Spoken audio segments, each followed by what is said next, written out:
Hi, and welcome to Eczema Phoenix, where we learn how to transform the way we live with eczema. My name is Terry Alvada, and today I'm going to talk about some recommended reading for eczema.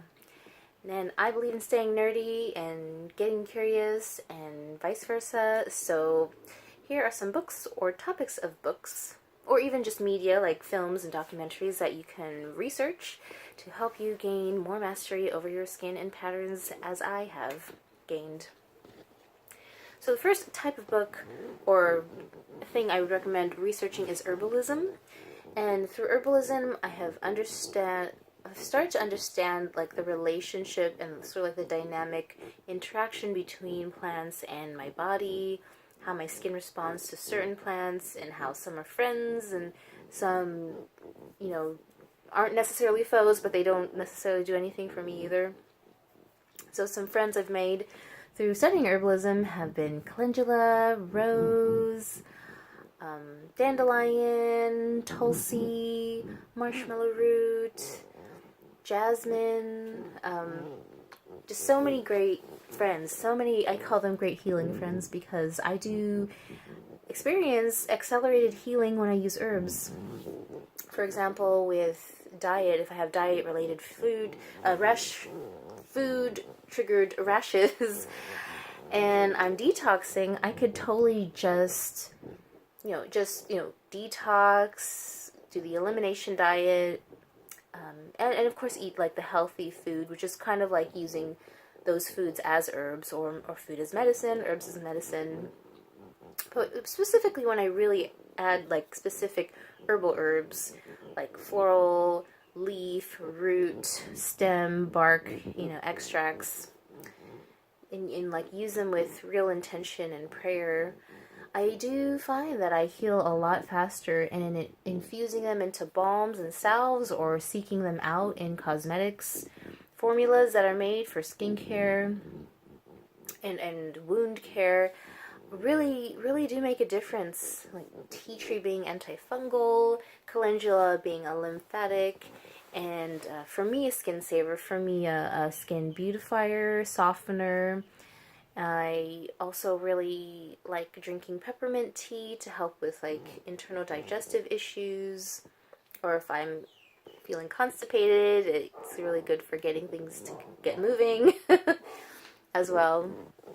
And so yeah, I really recommend reading herbal books.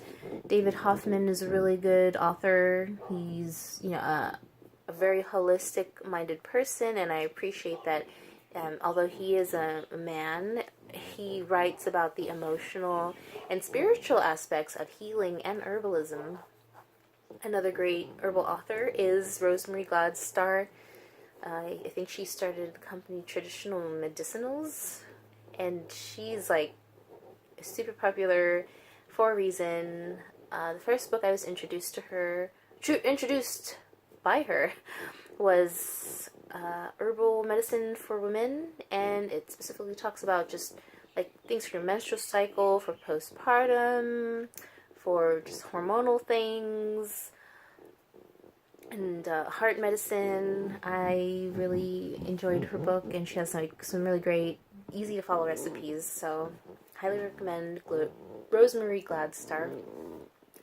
And now, an actual specific book I recommend is reading Beautiful Skin of Color, and I like that because as a woman of color, I do wonder if there's like a difference in how cosmetics perform for different people, for people who have different levels of melanin.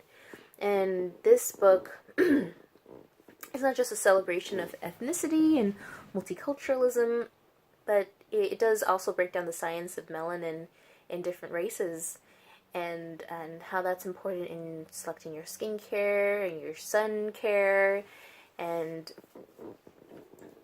what just like specific things around that. So that's really important. That's a thing that I actually want to do more research into. I didn't finish this book honestly, but what I did read I enjoyed, and of course it just celebrates all ethnicities, from the deepest ebony to the lightest ivory.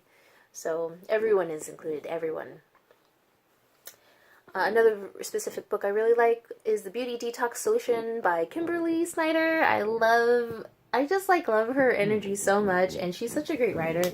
I really feel like I'm just like talking to a girlfriend reading through her book, and I've read it like 3 different times, and it talks about like food science, food combining, veganism, and different ways to create a more peaceful and fun, healthy eating lifestyle. So, Beauty Detox Solution, highly, highly recommend. Another good book is Digestive Nutrition A to Z, which is kind of like a nutrient dictionary, and it lists all the popular foods that you can get at the grocery stores, or at least in Western grocery stores, and what their health benefits are, and also contraindications. So that's very useful. I used to reference that a lot when I started to experiment with like eating more alkaline food and balancing my internal pH. So I really recommend it. It's really fun, and it's informative without being too wordy. So yeah, I like that dictionary. And finally, the type of like topic I would recommend reading about is meditation and on the mind-body connection. If you have been with me since the beginning or have watched any of my earliest videos, like my first 12 videos are literally meditations on eczema, because if anything, the mind is the most powerful tool and weapon that you can use to heal yourself.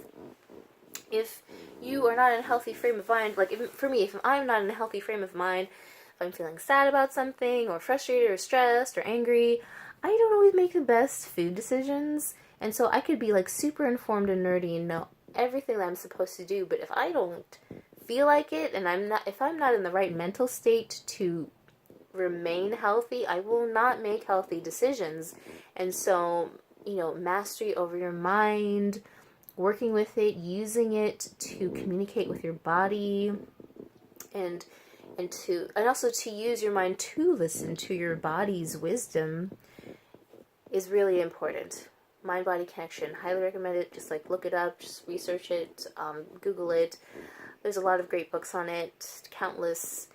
Or if you're like open-minded and just like really into this kind of aspect of life and spirituality, you could also like watch things about that on the Gaia Network. Not sponsored, just a new member, and really enjoying a lot of the content.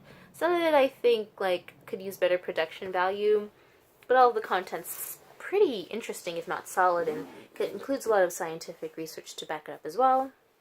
So, yes, meditation, mind-body connection, can't underestimate it. The brain is the control center of the nervous system.